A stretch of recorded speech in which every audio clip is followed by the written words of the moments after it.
You never had a dream when you were a child to be something everyone else said was impossible? I wanted to be a princess. Oh, well, you kind of that up. Could you be any louder? Yes? Hi guys, I'm Kitty Monk and I'm here to talk to you about The Prince. And not just one specific episode, but the full show. All 12 11-minute episodes. Thank you, Gary, you were merciful with the runtime. Heads up, but this review might be my most controversial, in part because the show is based on real people. I have a rule: I don't like to get political most of the time, because I know how contentious politics can get on YouTube. At the end of the day, I still want to keep this channel, and I don't want to cause any flame wars. Unfortunately, yeah, I am gonna have to discuss politics for this video. If you do want to know where I stand, I'm actually a huge royal family nerd. Part of that comes down to being an English major and a history nerd. It started in middle school when I watched The Simpsons parody Henry VIII. Besides that, I mostly look at the royal family, or most royal families in general, in a historical sense. At the end of the day, I am from New Jersey, so they don't affect me that much. I won't lie, I was a teeny bit excited for this show, and if I do agree with a lot of people, it's in pretty poor taste. Prince George is still a child after all, it's a low blow. Then we got the trailers and the concept art. Nami, watch me! Watch me! Are you watching? At least she didn't see. I saw. Loser. Yeah, the show sucks. I know everybody says it, but yes, this show sucks. They were right. Burn it. It wasn't as horrible as I was expecting, and I did generally laugh at a few moments, but it's still pretty awful. Surface-wise, it looks like a Family Guy clone, or a Family Guy cutaway gag that went 12 episodes too long. When you actually watch the show, well, think our cartoon president meets Alan Gregory meets Spook from Fairly Odd Parents if it had a baby with Family Guy. At times, it feels wrong watching it, like I'm committing some grave mistake. But first, I guess we could start with the plot. The show focuses on our titular character, Stewie. I mean Alan Gregory. I mean Caillou. I mean Nick from Big Mouth. I mean Prince George. Yeah, it's kinda confusing. At home, Prince George is a spoiled brat. In public, he's basically the same. Love Kelly Ripper. I feel like we could be friends. What a stupid thing to say. George is the worst part of this show. Just whenever I refer to people in the show, no, I mean their characters and not them in real life. I probably shouldn't be saying it, but I just want to be sure I cover all my bases. I don't get why he's the main character. Because you weren't here and everyone else was. I was at my dad's funeral. Hey, oh, this girl's dad just died. It's gonna bring the whole party down. Can we get her out of here? I'm ranting, but he's so awful! It's not because he looks like an exhausted 10-year-old wearing their mom's mascara, but almost solely because of his voice. Gan, you look so beautiful today. I don't know why they didn't cast Angelina Jolie to play you in The Crown, or Giselle. George is voiced by the show creator, an American man doing an awful Stewie Griffin impression. Oh look, you got it open. It's quite noticeable. Anyway, it's so fun that we're Instagram friends and we're finally meeting in person. See, a problem with Stewie Griffin in Modern Family Guy is his voice. Stewie's the show's breakout character, so of course they want to give him more spotlight. And of course, they constantly want to emphasize the fact Stewie's voiced by Seth MacFarlane, and Seth MacFarlane is admittedly good at impressions. I don't know if I'm the only one who gets annoyed, but at times, Stewie's voice can be just as ear-grating as Elfo. There was one episode in recent years I actually liked, where Stewie goes to therapy, and there's a filler scene of him singing Alexander Hamilton. The brother was ready to beg, steal, borrow, or barter. Stewie, I love that musical. Don't trample on it. Family Guy likes to do a thing where they explain the joke for a minute on it. Stewie's voice is no different. It just drags on, and pauses, and drags on, and pauses. Oh, dude, I think I can feel it too. I'm getting a context high. As for Prince George, the exact same, except with no cutaway. Pauses and drags on, and pauses and drags on. Well, that's the bell. Really fun day, guys. Text me later. Free Britney. The worst episode of the show was probably the one where his butler got the day off. A problem with the show is, like Big Mouth, they can have deep or cool moments. It's nothing to write home about, but they do show the cartoon isn't just going to be endless shock humor. Late at night, when it's very quiet, she comes to him, and just for a moment, he is a king. Only, unlike Big Mouth, they choose to say the comedy route. even if the show would improve way more if they went Cerebus. They could give us an actually emotional episode, maybe show why Owen chooses to stay with such a brat, but they choose not to. Instead, they have George FaceTime Owen like every 10 seconds for stupid stuff he should know how to do himself. If it isn't Owen. Hello, Vera. Oh, now you're at Cheers. In context, it's like two friends talking, but all I can think of is he just wants to ruin Owen's day. Hey, I'm bored. Anything going on over there?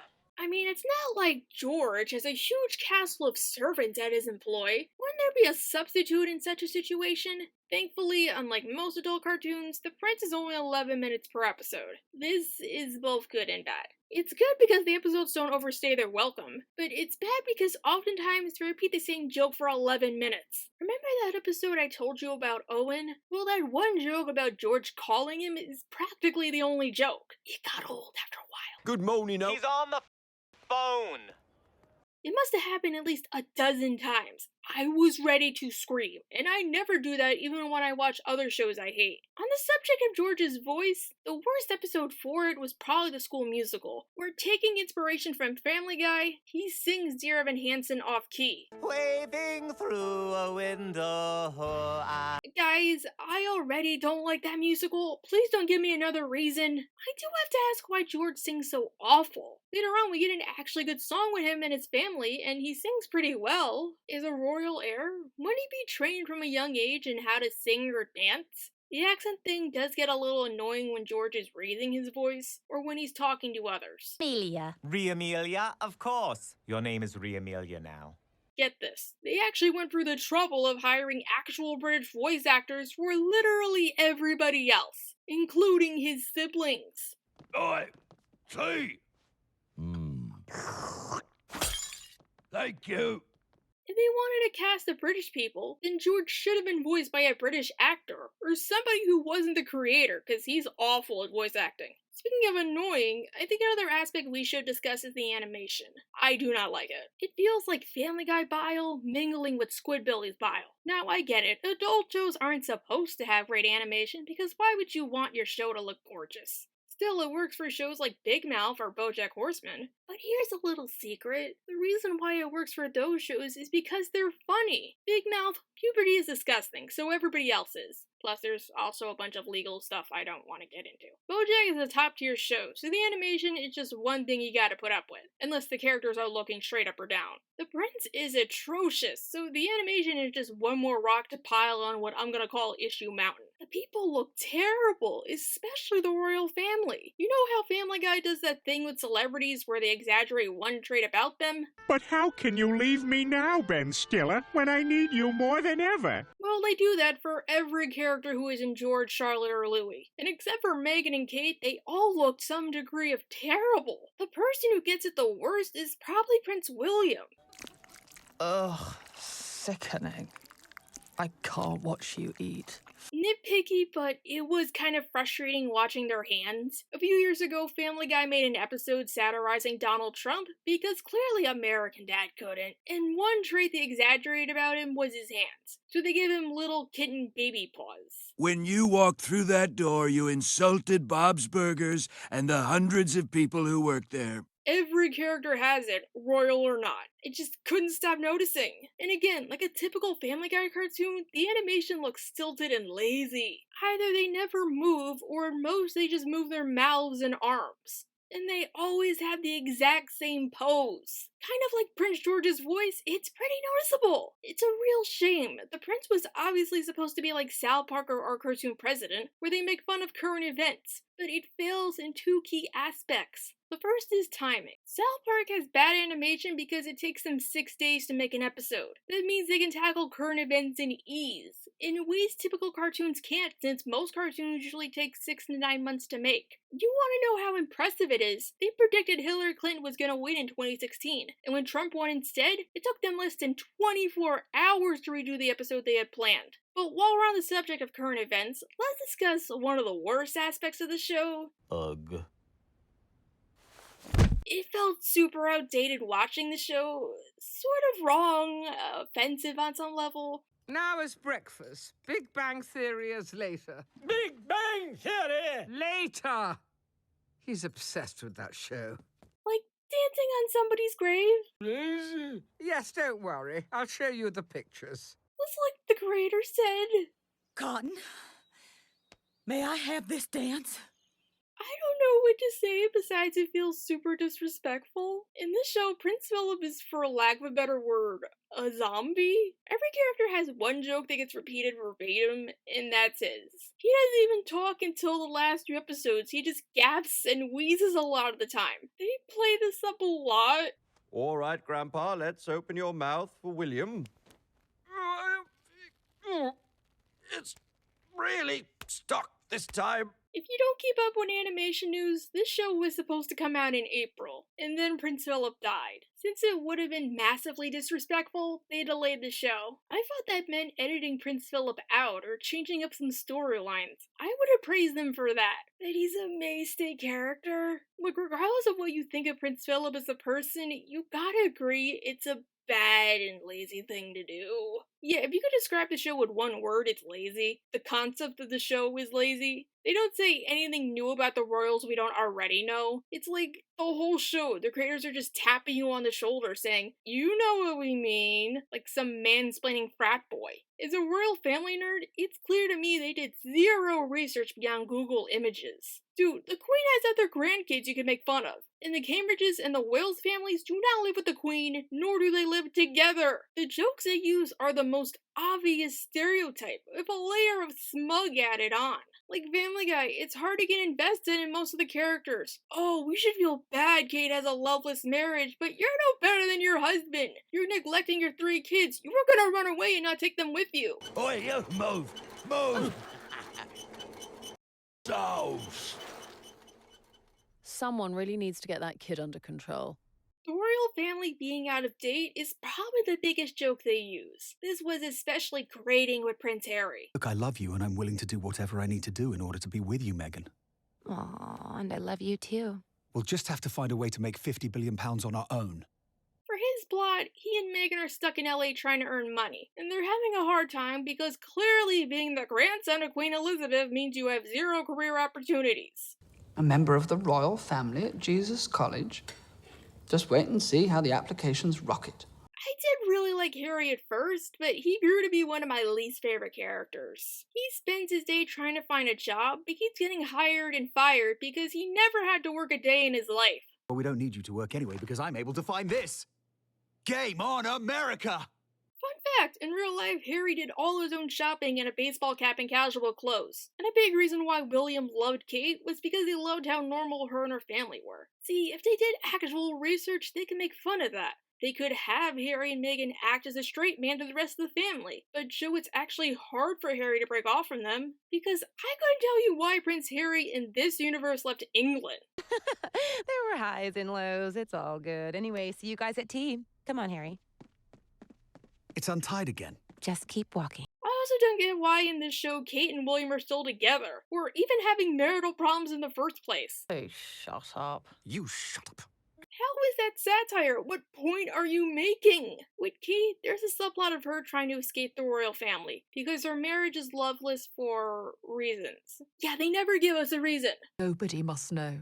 I fear for my life. Really? Well, not really, but you know, it's bad there. But as she's about to escape, Owen dangles George over her head, and more or less tells her to stay and be queen. You're going to make a wonderful queen one day. Queen. Yes. Thank you. Why are you such a jerk to Meghan whenever she's on screen? You want to get out too? Do you envy her because she left and you're stuck? Wouldn't you apologize and ask for her help? Probably the only recurring character I liked remotely was Camilla. For obvious reasons, I suppose nobody likes Camilla, especially Queen Elizabeth. Look at her! She's been the puppet master all this time, and here I was playing right into her hands. I actually felt really bad for her, all things considered, because in this show at least, she's done virtually nothing to warrant her treatment, beyond marrying somebody. Speaking of the Prince of Wales, let's compare Prince Charles in The Prince. It was me, Mummy. I sneezed, not Camilla. Achoo! There I go again. Versus Saturday Night Live's Prince Charles. Grandma, you're on the floor! What's going on? What happened? Am I king? No.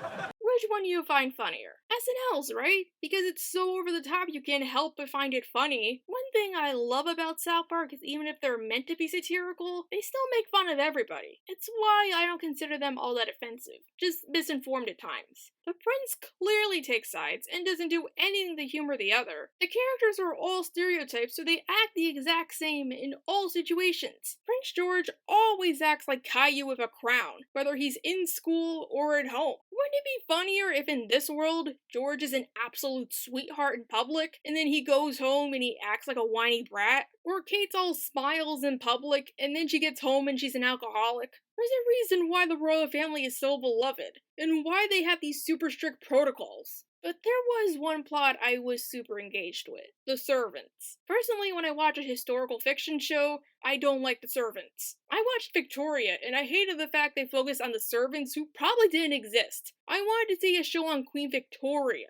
not the people who made her dinner or dusted her knickknacks. But the serving staff and the prince are probably the best characters in the show. They're all likable and they have great camaraderie. Kinda like those people who only watch Solar Opposite for the wall. I only kept watching the show for them. See, the royal family loves their tea time and loves their flummery tarts. So years ago, they trapped a bunch of bakers in the basement to improve it, and generations later, they evolved into what I'm gonna call a cross between mole men and golem. Back!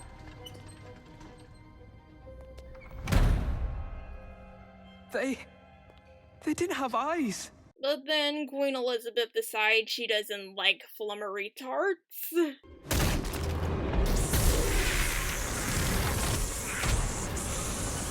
Thankfully, there was one pastry golem who wasn't there. We get a season-long subplot of him trying to avenge his kind. He gets a job at Buckingham Palace. He goes by the name Kevin. He gets close to Prince George, the whole 9 yards. What sucks more is they have actually deep moments with Kevin.